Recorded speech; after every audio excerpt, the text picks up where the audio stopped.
సరే 'సీతమ్మ వాకిట్లో సిరిమల్లె చెట్టు' cinema release అయ్యి దాదాపు 10 సంవత్సరాలు కావస్తుంది. అండ్ ఆ సినిమా ఇప్పుడు రిలీజ్ చేయబోతున్నారు. అప్పుడు ఆ మ్యాజిక్ బాగా వర్కౌట్ అయింది. అండ్ ఫ్యామిలీ ఆడియన్స్ కూడా ఆ సినిమా బాగా కనెక్ట్ అయింది. 10 సంవత్సరాల తర్వాత మళ్ళీ అలాంటి ఒక మల్టీ స్టారర్ మూవీ అలా ఫ్యామిలీ ఆడియన్స్ కనెక్ట్ అయ్యే సినిమా ఏమైనా రావచ్చా? అంటే నువ్వు అడిగింది ఇలాంటి ఇంకొక మల్టీ స్టార్ ఎక్స్పెక్ట్ చేయొచ్చు తెలుగులోనే. అవును. ఎక్స్పెక్ట్ చేయొచ్చు అంటే నాకు తెలిసి అయితే ప్రస్తుతం ఉన్న హీరోలు మొత్తం కూడా స్టార్ హీరోలు కూడా పాన్ ఇండియా సినిమాలు చేస్తున్నారు కదా. ఒక్కొక్కళ్ళ సినిమా సోలో హీరో కానీ ఒక్కొక్కళ్ళ సినిమా చూసుకుంటే 2 సంవత్సరాలు 3 సంవత్సరాలు పడుతున్నాయి. మల్టీ స్టార్ ఇలాంటి మల్టీ స్టార్ అనేది అది నాకు తెలిసి సాధ్యమయ్యే పైన కాదా అనేది చూడాలి. ఎందుకంటే దాంట్లో వర్క్ చేస్తుంది 'సీతమ్మ వాకిట్లో సిరిమల్లె చెట్టు' వర్క్ చేసింది 2013లో వచ్చిన సినిమా. మహేష్ బాబు గారు వెంకటేష్ బాబు చేశారు, ఇద్దరు కలిసి చేశారు. ఆ సినిమా అప్పుడు కూడా ప్రాజెక్ట్ జరుగుతున్నప్పుడు కూడా మల్టీ స్టార్కి చాలామంది చాలా అపోహలు పడ్డారు. మహేష్ బాబు స్క్రీన్ స్పేస్ ఎలా ఉంటుంది, తక్కువ ఉంటుందా, వెంకటేష్కి స్క్రీన్ స్పేస్ ఎలా ఉంటుంది, తక్కువ ఉంటుందా, ఎవరిని డామినేట్ చేస్తారు, ఇలాంటి డిబేట్లన్నీ జరిగినాయి. ఆ డిబేట్లన్నిటికీ ఒక సమాధానంగా 2013 జనవరి 11న రిలీజ్ అయిన సినిమా అది. దాదాపు ఇప్పుడు నాకు తెలిసి 2013 అంటే ఇది 12 సంవత్సరాలు అవుతుంది. 12 ఇయర్స్ తర్వాత మళ్ళీ థియేటర్లో సినిమా వస్తుంది. రిలీజ్లకి కొంత ట్రెండ్ అయితే నడుస్తుంది. మనం గతంలో చూస్తుంటే లాస్ట్ ఇయర్ చూస్తే మురారి వచ్చింది. మురారికి ఎక్కువ కలెక్షన్స్ వచ్చినాయి రిలీజ్లో. ఇప్పుడు ఈ 'సీతమ్మ వాకిట్లో సిరిమల్లె చెట్టుకి' కూడా బుకింగ్స్ ఓపెన్ చేశారు. మార్చి 7న రిలీజ్ చేస్తున్నారు. ఇప్పుడు పెద్ద సినిమాలు ఏవి కూడా థియేటర్లో లేవు. తెలుగు నుంచి చూసుకున్నట్టయితే తండేల్ సినిమా వచ్చింది, అది అయిపోయింది. నెక్స్ట్ ఓటీటీ కూడా రెడీ అవుతుంది తండేల్ సినిమా. తెలుగులో పెద్ద సినిమాలు ఏమీ లేవు, గ్యాప్ ఉంది. సో 'సీతమ్మ వాకిట్లో సిరిమల్లె చెట్టు' రిలీజ్ చేస్తే వర్కౌట్ అవుద్దా లేదా చాలా డిబేట్లు వచ్చినాయి. ఎందుకు అన్ సీజన్లో రిలీజ్ చేస్తున్నారు, ఇంటర్మీడియట్ ఎగ్జామ్స్ నడుస్తున్నాయి కదా, లేకపోతే ఇప్పుడు క్రికెట్ నడుస్తుంది కదా, ఈ సినిమాలు థియేటర్కి ఎవరికి వెళ్తారు అని చెప్పేసి నడిచింది, డిస్కషన్ నడిచింది. బట్ బుకింగ్స్ ఓపెన్ చేసిన తర్వాత చూస్తే దాదాపు ఇప్పటికే 30,000 35,000 టికెట్స్ అమ్ముడుపోయాయట. సో హైదరాబాద్లో చూసుకుంటే మెయిన్ థియేటర్లుగా చెప్తున్నటువంటి సుదర్శని కానీ విశ్వనాథ్ థియేటర్లు కానీ ఈ 2 థియేటర్లో సోల్డ్ అవుట్ పెట్టేశారు. ఫస్ట్ డే అన్ని షోలు సోల్డ్ అవుట్ పెట్టేశారు. సో ఇది చూస్తుంటే రిలీజ్లో 'సీతమ్మ వాకిట్లో సిరిమల్లె చెట్టుకి' మంచి క్రేజే ఉందనిపిస్తుంది. బట్ ఇప్పుడు ఆ రోజుల్లో మనం చూసుకుంటే వెంకటేష్ బాబు క్యారెక్టర్ చూసుకున్నా, మహేష్ బాబు క్యారెక్టర్ చూసుకున్నా అసలు వాళ్ళకి క్యారెక్టర్ పేర్లే పెట్టలేదు. పెద్దోడో చిన్నోడో అనే పేర్లతో నడిపించేశారు శ్రీకాంత్ అడ్డాల. దాన్ని బ్యాలెన్స్ చేయటం ఎలా 2 గంటల 19 నిమిషాల్లో చేశారు సినిమా. ఒక 3 గంటల సినిమా పెట్టి చెరొక గంటన్నర స్క్రీన్ స్పేస్ ఇవ్వటం అట్లా ఏం చేయకుండా స్టోరీకి ఏం కావాలో అది చేసుకుంటూ వెళ్ళారు. దాంట్లో కూడా వీళ్ళిద్దరూ ఇక మనం చూస్తుంటే మహేష్ బాబు సమంత పేరు అండ్ వెంకటేష్ బాబు అంజలి పేరు, దాని తాలూకు రిఫరెన్స్లు కానీ లేకపోతే రేలంగి మామయ్య క్యారెక్టర్ కానీ, జయసుధ గారి క్యారెక్టర్ కానీ, ఆ బామ్మ క్యారెక్టర్ కానీ అన్నీ కూడా మంచి పల్లెటూరు వాతావరణాన్ని, మంచి ఆహ్లాదకరమైన పాత రోజుల్ని గుర్తు చేశాయని చెప్పేసి మాట్లాడుతున్నారు. రావు రమేష్ గారి క్యారెక్టర్ కూడా ఆయనది పెక్యులర్ క్యారెక్టర్, ఆయనది కూడా విపరీతంగా ఆకట్టుకున్నది సినిమా. పాటల విషయాన్ని చూసుకుంటే మిక్కి మంచి మ్యూజిక్ ఇచ్చారు.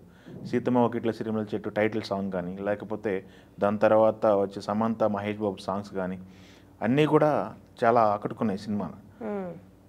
ఇప్పుడున్న పరిస్థితుల్లో ఇలాంటి సినిమా రావడం అయితే కష్టం. ఎందుకంటే ఒక యాక్షన్ బ్యాక్డ్రాప్లో ఒక సినిమా మల్టీ స్టార్ అంటే ఎక్స్పెక్ట్ చేయొచ్చు.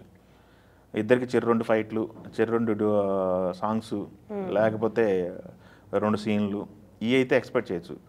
బట్ ఇంత స్కేల్లో ఆహ్లాదకరమైన సినిమా, అచ్చ తెలుగు సినిమా రావడం అయితే నాకు తెలిసి పాసిబిలిటీ లేదు.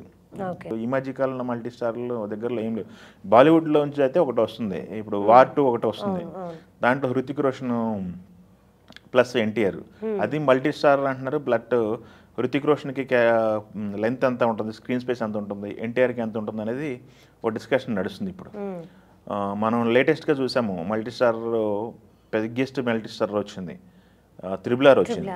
RRR తర్వాత RRRే ఒక ఇది మల్టీ స్టార్లో చాలా డిస్కషన్ నడిచింది. రిలీజ్ అయిన తర్వాత చరణ్కి ఎక్కువ స్పేస్ వచ్చిందని, లేదు యాక్టింగ్ స్కోప్ ఉన్న క్యారెక్టర్ ఎన్టీఆర్కి వచ్చిందని, ఇలా చాలా డిస్కషన్స్ నడిచాయి. అవన్నీ చూసిన తర్వాత మళ్ళీ ఇప్పుడు సాహసం చేసి మళ్ళీ తెలుగు నుంచి మనోళ్ళు ప్రయోగం చేస్తారంటే నాకు తెలిసి అయితే కష్టం అనిపిస్తుంది. బట్ భారీ స్క్రిప్ట్ ఏదైనా దొరికితే చేయడానికి రెడీ అని చెప్పేసి చిరంజీవి గారే అనౌన్స్ చేశారు. బాలకృష్ణ గారి 50 years ఇండస్ట్రీకి సంబంధించి ఒక ఫంక్షన్ చేశారు. ఆ ఫంక్షన్లో చిరంజీవి గారు మాట్లాడారు, బోయపాటి నువ్వు రెడీ అయితే స్క్రిప్ట్ ఏదైనా రెడీ చేయగలిగితే బాలకృష్ణ నేను చేయడానికి రెడీ అన్న లెవెల్లో మాట్లాడారు. బట్ ఇక్కడ ఫ్యాన్స్ ఏం కోరుకుంటున్నారు, ఒకవేళ ఎవరి క్యారెక్టర్ ఏదైనా స్క్రీన్ స్పేస్ తగ్గినా, ఏదైనా ఇన్సిడెంట్కి సంబంధించి ఏమన్నా సీన్లు ఏమైనా ఉన్నా కానీ చాలా పెద్ద గొడవలు అయిపోతాయి. సో ఆ సాహసం డైరెక్టర్లు ఎవరు చేయగలరు ఏంటనేది ఒక క్వశ్చన్ అనమాట. మొన్న ఎక్కడ దాకా ఎందుకు మొన్న పాన్ ఇండియా సినిమా పుష్ప వచ్చింది. పుష్పలో మనం ఫాజిల్ క్యారెక్టర్ చూసాం. అవును, ఆ క్యారెక్టర్ కొంత ఇబ్బంది పెట్టిందని చెప్పేసి కేరళలో ఆడియన్స్ హట్ అయ్యారని చెప్పేసి మనం వార్తలు విన్నాం. సో ఇలాంటి సాహసాలు మళ్ళీ చేస్తారా, ఒకవేళ చేసినా ఇలాంటి అచ్చ తెలుగు సినిమా చేయగలరా, క్యాల్కులేషన్స్లో వెళ్తారు, బడ్జెట్లు పెరిగిపోయినాయి, అన్నీ జరిగినాయి, ప్రొడ్యూసర్లు ముందుకు వస్తారా? దిల్ రాజు గారు ఆ రోజుల్లో ఇద్దరిని కలిపి సినిమా చేస్తున్నారంటే ఫస్ట్ ముందుగా ఈ సినిమాకి పవన్ కళ్యాణ్ మహేష్ బాబు గారిని అనుకున్నారని, దాని తర్వాత పవన్ కళ్యాణ్ గారి ప్లేస్లో వెంకటేష్ బాబు గారు వచ్చారని, మహేష్ బాబు గారు చేశారని మనం విన్నాము. వెంకటేష్ అయితే ఎప్పుడైనా మల్టీస్టార్ చేయడానికి రెడీ, గోపాల చూసాము. ఆయన దాని తర్వాత F2 F3 చేశారు. ఆయన అయితే ఎప్పుడు రెడీ అని చెప్తుంటారు. బట్ మిగతా స్టార్స్ పరిస్థితి ఏంటి అనేది ఒక క్యాల్కులేషన్. బట్ సీతమ్మ వాకిట్లో సినిమాల చెట్టు అయితే చిత్ర పరిశ్రమలో ఒక నిలబడిపోయే సినిమా అని చెప్పుకోవాలి. అప్పట్లో చేశారు నాగేశ్వరరావు గారు, ఎన్టీఆర్ గారు, కృష్ణ గారు, సోమబాబు గారు, ఇలా చాలామంది చేశారు. బట్ ఇప్పుడు ఇక్కడికి వచ్చేసరికి క్యాల్కులేషన్స్ పెరిగిపోయినాయి, హీరోల మార్కెట్లు, రేంజ్లు, ఫ్యాన్ బేస్ పెరిగిపోయిన తర్వాత, అప్పట్లో ఫ్యాన్ బేస్ కూడా ఉంది కానీ ఈ రకంగా ఇంత కంపారిజన్స్ అయితే ఉండేవి కాదనిపిస్తుంది. ఎందుకంటే ఆ రోజుల్లో 3 hours సినిమా ఉండేది, 2 గంటల 50 నిమిషాల నుంచి 3 గంటల వరకు సినిమా ఉండేది. ఇప్పుడు మ్యాక్సిమం 2.5 hours సినిమా అయిపోయింది, 2.5 గంటలు లేదా 2 గంటల 20 నిమిషాలు. బాగా ఇది పాన్ ఇండియా సినిమా లేదు, బాగా పెద్ద డైరెక్టర్, పెద్ద స్టార్ అనుకుంటే పుష్ప లాంటిదో, త్రిబుల్ ఆర్ లాంటిదో 3 hours వెళ్తున్నారు. ఇప్పుడు మన బోయపాటి అఖండాను, లెజెండ్ అవి 3 hours వెళ్తున్నారు. అంతే తప్ప 3 hours మూవీస్ అయితే చేయట్లేదు. ఇంత చిన్న టైం స్పేస్ ఉన్న సినిమాలో మల్టీ స్టార్ని పెట్టుకొని రిస్క్ చేస్తారనేది క్వశ్చన్. బట్ సీతమ్మ వాకిట్లో సినిమాల చెట్టు అయితే మంచి ఎగ్జాంపుల్. అది ఇప్పుడు సమ్మర్లో రావటం, అది ఈ కరెక్ట్ టైమా కాదా అని డిస్కషన్స్లో వచ్చి ఓపెనింగ్స్ తెచ్చుకోవటం అనేది ఇటు మహేష్ ఫ్యాన్స్ని కానీ వెంకటేష్ బాబు ఫ్యాన్స్ని కానీ చాలా దాన్ని ఏమంటారు ఎంజాయ్ చేస్తున్నారు. వెంకటేష్ బాబు రీసెంట్గా బిగ్గెస్ట్ బ్లాస్ట్ బాస్టర్ కొట్టాడు, 300 కోట్లు సంక్రాంతికి వస్తాను. సో సీతమ్మ వాకిట్లో అయితే నాకు తెలిసి మళ్ళీ ఒకసారి మ్యాజిక్ చేస్తుంది. ఇప్పటికీ మనం టీవీల్లో చూస్తూనే ఉన్నాం, టాప్ రేటింగ్లో వస్తుంటుంది సినిమా. సో సినిమాకి ఇప్పుడు కలెక్షన్స్ ఎంత వస్తాయి అనేది, అది ఏ పర్పస్ మీద రిలీజ్ చేస్తున్నారు, రిలీజ్ అన్నీ కూడా ఒక పర్పస్ మీద రిలీజ్ చేస్తుంటారు. పలానా చారిటీ కనో లేకపోతే పలాని బర్త్డే కనో ఇలాంటి సందర్భాలు రిలీజ్ చేస్తుంటారు. బట్ ఇది సమ్మర్లో వస్తుంది, మార్చి 7న. పెద్ద సినిమాలు ఏం లేవు. బట్ తెలుగులో చావా సినిమా ఒకటైతే డబ్బింగ్ చేసి వదులుతున్నారు.